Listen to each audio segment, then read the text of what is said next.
பொதிகையின் புதிய விடியலில் பல்வேறு செய்திகளை பார்க்க இருக்கிறோம். முதலில் தலைப்புச் செய்திகளை பார்க்கலாம். டெல்லி கலவரம் குறித்து கவலை தெரிவித்தது ஐநா மனித உரிமைகள் ஆணையம். வன்முறையை தடுத்திட வேண்டும் என்று இந்திய அரசியல் கட்சி தலைவர்களுக்கு வேண்டுகோள். டெல்லி கலவரத்தில் உயிரிழந்தோரின் எண்ணிக்கை 38 அதிகரிப்பு. வன்முறை தொடர்பாக விசாரிக்க 2 சிறப்பு புலனாய்வு குழுக்கள் அமைப்பு. டெல்லி கலவரத்தில் கொல்லப்பட்ட உளவுத்துறை அதிகாரி உடலில் 400 இடங்களில் கத்திக்குத்து. கொலை வழக்கு தொடுக்கப்பட்ட ஆம் ஆத்மி கவுன்சிலர் தாஹிர் ஹுசைன் கட்சியிலிருந்து தற்காலிக இடைநீக்கம். தமிழக குடிநீர் உற்பத்தி ஆலை உரிமையாளர்கள் திடீர் வேலை நிறுத்தம். அனுமதியின்றி செயல்படும் ஆலைகளை மூட நீதிமன்றம் உத்தரவிட்ட நிலையில் நடவடிக்கை. இந்தியன் 2 படப்பிடிப்பு விபத்து தொடர்பாக இயக்குநர் சங்கரிடம் 3 மணி நேரமாக நடைபெற்ற விசாரணை. பாதிக்கப்பட்ட குடும்பங்களுக்கு 1 கோடி ரூபாய் இழப்பீடு வழங்குவதாக பின்னர் அறிவிப்பு. கொரோனா வைரஸ் பரவலை தடுக்க அதிதீவிர நடவடிக்கை எடுத்தாக வேண்டிய கட்டாயம் வந்துவிட்டது. பாதிக்கப்பட்ட நாடுகளுக்கு உலக சுகாதார அமைப்பு எச்சரிக்கை. குடியுரிமை சட்ட திருத்தத்தால் சிறுபான்மையினர் யாரும் பாதிக்கப்பட மாட்டார்கள் என்று முதலமைச்சர் உறுதியளித்திருப்பதாக வண்ணாரப்பேட்டை அனைத்து ஜமாத் கூட்டமைப்பினர் தெரிவித்துள்ளனர். வண்ணாரப்பேட்டை ஜமாத் கூட்டமைப்பினரும் போராட்டக்குழு ஒருங்கிணைப்பாளர்களும் முதலமைச்சர் எடப்பாடி பழனிசாமியை கிரீன்பே சாலையில் இருக்கும் அவரது வீட்டில் சந்தித்து போராட்டம் தொடர்பான கோரிக்கைகளை முன்வைத்தனர். பின்னர் செய்தியாளர்களை சந்தித்த அவர்கள் குடியுரிமை சட்ட திருத்தத்தால் சிறுபான்மையின மக்கள் யாரும் பாதிக்கப்பட மாட்டார்கள் என்று முதலமைச்சர் உறுதியளித்திருப்பதாகவும் விரைவில் அறிக்கை வாயிலாக இதனை தெரிவிக்க உள்ளதாக முதலமைச்சர் கூறியதாகவும் தெரிவித்தனர். போராட்டத்தை கைவிடுவது குறித்து போராட்ட களத்தில் இருக்கும் மக்களிடம் கலந்து பேசிய பிறகு முடிவெடுக்கப்படும் என்று அனைத்து ஜமாத் கூட்டமைப்பின் தலைவர் அப்துல் லத்தீப் தெரிவித்தார். முதலமைச்சர் அவர்கள் கூப்பிட்டதின் பேரில் நாங்கள் இங்கே வந்தோம். இங்கே எங்கள் நல்ல மரியாதையோடு வரவழைத்து எங்களுக்கு நல்ல மரியாதையோடு பேசி எங்களுடைய கோரிக்கைகள் நாங்கள் அவர் முன்னாடி வைத்தோம். அதை அவர் பரிசீலித்து அதை நீங்கள் அச்சப்பட தேவையில்லை, நாங்கள் உங்களுக்கு தேவையானது எல்லாத்தையும் செய்வோம், அதை நாங்கள் உங்களுக்கு எந்த அச்சமும் இல்லாமல் நீங்கள் தைரியமாக நீங்கள் கலந்து செல்லலாம் அப்படின்னு சொல்லி எங்களுக்கு உத்தரவாதம் கொடுத்திருக்கிறார்கள். அறிக்கை கண்டிப்பாக நான் இதை பற்றி நான் பிரஸ் மீட்டில் கொடுப்பேன் என்று சொல்லியிருக்கிறார். அது எங்கள் போராட்ட இடத்துக்கு போய் அங்கே பேசி அந்த மக்களிடம் பேசி அதை நாங்கள் முடிவு எடுத்துருவோம்.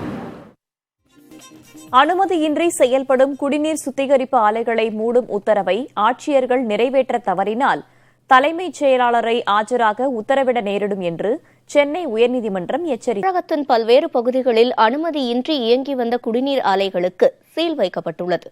கடலூரில் செயல்பட்டு வரும் 50க்கும் மேற்பட்ட குடிநீர் ஆலைகளில் ஆய்வு மேற்கொள்ளப்பட்டது. அவற்றில் அனுமதியின்றி செயல்பட்ட 13 குடிநீர் ஆலைகளுக்கு மாவட்ட ஆட்சியர் அன்புச்செல்வன் சீல் வைத்தார்.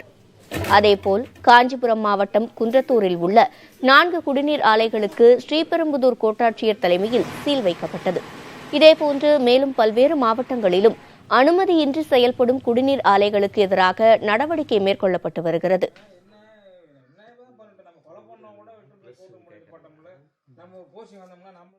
உரிய விதிமுறை பின்பற்றி அவங்க ஆலை செயல்படுகிற பொழுது அது பொதுமக்களுக்கும் பயனுள்ளதாக இருக்கும், அதே சமயத்தில் சட்ட ரீதியாக அது செயல்பாட்டுக்கு உட்பட்டதாக இருக்கும்.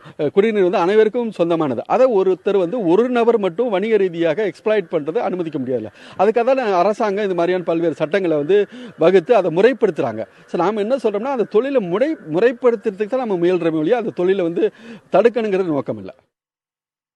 அனுமதியின்றி செயல்படும் குடிநீர் ஆலைகளை விரைந்து மூட வேண்டும் என்ற உத்தரவிற்கு எதிர்ப்பு தெரிவித்து நீர் சுத்திகரிப்பு நிறுவன உரிமையாளர்கள் வேலைநிறுத்த போராட்டத்தை அறிவித்திருக்கின்றனர். பொதுமக்களின் குடிநீர் தேவைக்காக மட்டுமே நிலத்தடி நீரை எடுப்பதாக நீர் சுத்திகரிப்பு நிறுவன உரிமையாளர்கள் தெரிவித்துள்ளனர்.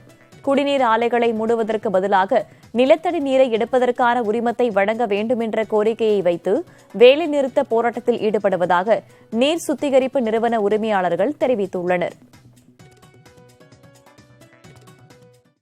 இந்த நிலத்தடி நீர் எடுக்கக்கூடாது என்கின்ற இந்த ரூல் இதை ஒரு குடிநீருக்காக எடுப்பதை குடிநீருக்காக எடுப்பதையும் மற்ற தொழில்களுக்காக எடுப்பதையும் நம்ம ஒரே தராசில் வச்சு பார்க்க முடியாது. குடிநீர் தேவை கண்டிப்பாக மக்களுக்கு தேவை. நாங்கள் உரிமம் இல்லாமல் எங்களை செயல்படுத்துக நாங்கள் சொல்லலை. இந்த குடிநீர் தொழிலில் ஈடுபட்டிருக்கிறவங்களுக்கு கிரவுண்ட் வாட்டர் எடுப்பதற்கான ஒரு ப்ராப்பரான உரிமத்தை நீங்கள் கொடுங்க.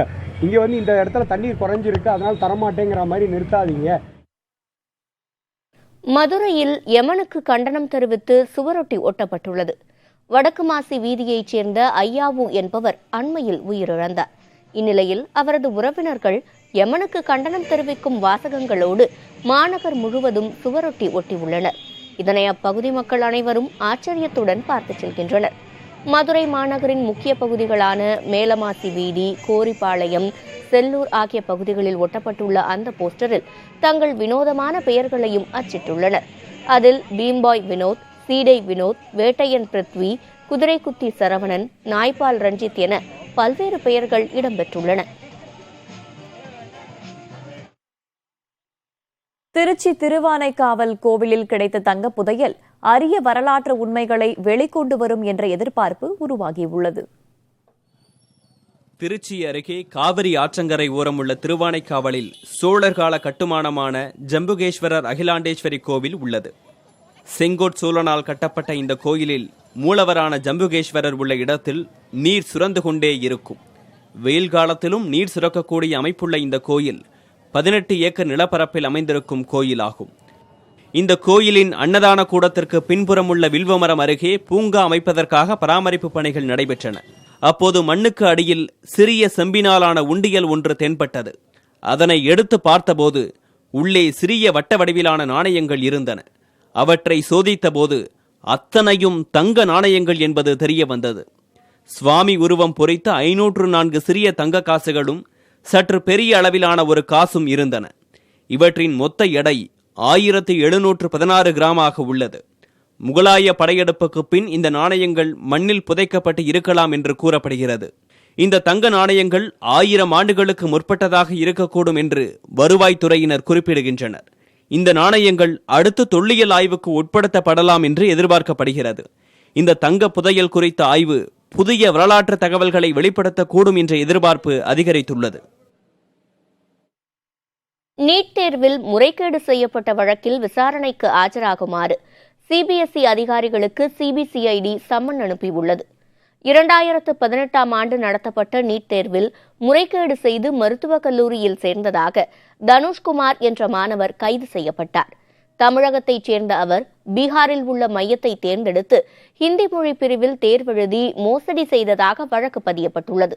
இவ்விவகாரம் தொடர்பாக தமிழகத்தைச் சேர்ந்த சிபிஎஸ்இ அதிகாரிகள் விசாரணைக்கு ஆஜராக வேண்டுமென சிபிசிஐடி சம்மன் அனுப்பியுள்ளது. வெளிமாநிலங்களில் நீட் தேர்வு எழுதிய தமிழக மாணவர்களின் பட்டியலை சமர்ப்பிக்கவும் உத்தரவிடப்பட்டுள்ளது. இத்தேர்வில் வேறு யாரேனும் முறைகேடு செய்துள்ளார்களா என்பதை கண்டறிய சிபிசிஐடி அதிகாரிகள் விசாரணையை தீவிரப்படுத்தியுள்ளனர். நீட் மோசடி வழக்கில் மாணவர்கள் மற்றும் பெற்றோர் உட்பட இதுவரை 15 பேர் கைது செய்யப்பட்டுள்ளனர். 2018ஆம் ஆண்டு வரை நடத்தப்பட்ட நீட் தேர்வுகளை மத்திய இடைநிலை கல்வி வாரியமான சிபிஎஸ்இ நடத்தி வந்தது குறிப்பிடத்தக்கது. விஏஓ தேர்வு முறைகேட்டு வழக்கில் இடைத்தரகர் ஜெயக்குமார் மற்றும் டிஎன்பிஎஸ்சி ஊழியர் ஓம்காந்தனை 15 நாட்கள் காவலில் அடைக்க நீதிமன்றம் உத்தரவிட்டது. டிஎன்பிஎஸ்சி குரூப் 4 மற்றும் குரூப் 2A தேர்வுகளில் முறைகேடு செய்யப்பட்ட விவகாரம் தமிழகத்தில் பெரும் அதிர்வலையை ஏற்படுத்தியது. அதில் இடைத்தரகரை போல செயல்பட்டதாக ஜெயக்குமார் என்பவரும் டிஎன்பிஎஸ்சி ஊழியர் ஓம்காந்தனும் கைது செய்யப்பட்டனர். குரூப் 4 மற்றும் குரூப் 2A தேர்வை தொடர்ந்து விஏஓ தேர்விலும் முறைகேடு செய்ததாக இவர்கள் மீது சிபிசிஐடி வழக்கு பதிவு செய்தது. இது தொடர்பாக இருவரையும் காவலில் எடுத்து விசாரணை மேற்கொண்ட அதிகாரிகள் பின்னர் சிறையில் அடைத்தனர்.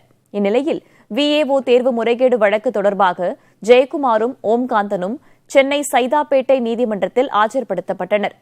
இருவரையும் 15 நாட்கள் நீதிமன்ற காவலில் வைக்க நீதிபதி உத்தரவிட்டதை அடுத்து அவர்கள் மீண்டும் சிறையில் அடைக்கப்பட்டனர். இந்தியன் 2 படப்பிடிப்பு தளத்தில் விபத்தில் உயிரிழந்தோரின் குடும்பத்தினருக்கு தமது சார்பில் 1 கோடி ரூபாய் இழப்பீடு வழங்கப்படும் என இயக்குநர் சங்கர் தெரிவித்துள்ளார். இதுகுறித்து அவர் வெளியிட்டுள்ள அறிக்கையில், இந்தியன் 2 படப்பிடிப்பில் நடந்த விபத்து தந்த அதிர்ச்சியிலிருந்தும் வேதனையிலிருந்தும் மன உளைச்சலிலிருந்தும் தாம் இன்னும் மீளவில்லை என தெரிவித்துள்ளார். இதனிடையே விபத்து தொடர்பாக மத்திய குற்றப்பிரிவு காவல்துறையினர் 3 மணி நேரத்திற்கும் மேலாக அவரிடம் விசாரணை நடத்தினர். இந்த நிலையில் விபத்து தொடர்பான வழக்கில் முன்ஜாமீன் கோரி லைகா நிறுவனத்தின் தயாரிப்பு மேலாளர் சுந்தர்ராஜன் சென்னை உயர்நீதிமன்றத்தில் மனு தாக்கல் செய்துள்ளார்.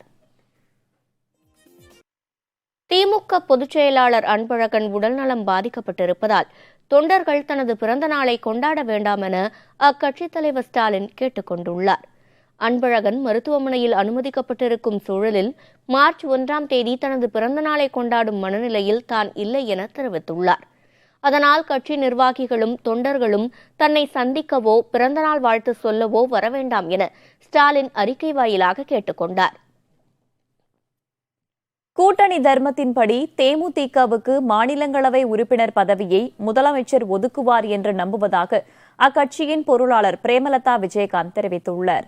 சென்னை வேப்பேரியில் நடைபெற்ற கட்சி நிர்வாகியின் இல்ல திருமண விழாவிற்கு பிறகு செய்தியாளர்களை சந்தித்தவர் இதனை தெரிவித்தார். கூட்டணி அமைக்கும் போதே இதை கேட்கப்பட்டது தான். அப்போ ஆல்ரெடி ராஜ்யசபா கொடுத்ததுனால நிச்சயம் பின்னாடி நாங்கள் தரோன்னு அவங்க உறுதி அளிச்சிருந்தாங்க. கூட்டணி தர்மத்தோடு நாங்கள் இருக்கோம். அதே தர்மத்தோடு முதலமைச்சரும் அதிமுகவும் நிச்சயம் அந்த ராஜ்யசபா எம்பி ஒதுக்கி தரும் அப்படின்னு நாங்கள் எதிர்பார்க்குறோம், நம்புகிறோம். பொறுத்திருந்து பார்ப்போம். நிச்சயமாக கேப்டனும் இதை பற்றி பேச சொல்லியிருக்காரு முதலமைச்சரை சந்தித்து. மேக் இன் இந்தியா திட்டத்தின் மூலம் சென்னை காட்டுப்பள்ளியில் தயாரிக்கப்பட்ட 6வது அதிநவீன ரோந்து கப்பல் கடலோர பாதுகாப்பு படையில் இணைக்கப்பட்டுள்ளது. அந்த கப்பலில் பல சிறப்பம்சங்கள் உள்ளன. வஜ்ரா தற்போது இந்திய கடலோர காவல் படையில் சேர்க்கப்பட்டுள்ள புதிய ரோந்து கப்பல்.